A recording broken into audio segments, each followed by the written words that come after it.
ఇప్పుడు ఒక సమ్ చూడండి. ఏ 30,000 రూపాయలతో వ్యాపారం ప్రారంభించను. కొంతకాలం తర్వాత బి 20,000 రూపాయలతో వ్యాపారంలోకి చేరను. సంవత్సరాంతానికి ఏ వాటాలో 2/3 వంతు అయినా ఎంతకాలం తర్వాత బి వ్యాపారంలో చేరను అని అడిగారు. సో ఏ 30,000, బి 20,000.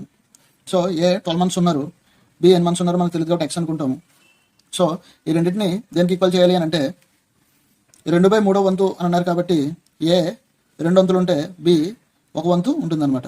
దీన్ని ఏడి ఈజ్ బీసీ ఫార్ములాలో అప్లై చేసుకుంటే 30 × 12 × 1 20 × x × 2. 0 0 క్యాన్సిల్, 2 6 మళ్ళీ 2 3. సో 9 = x అంటే బి 9 నెలల వ్యాపారంలో ఉన్నాడు అంటే 12 - 9 = 3. సో 3 నెలల తర్వాత వ్యాపారంలో చేరను. ఇలాంటి కంటెంట్ ఛానల్లో వస్తూ ఉంటుంది. ఛానల్ని సబ్స్క్రైబ్ చేయొచ్చు కదా.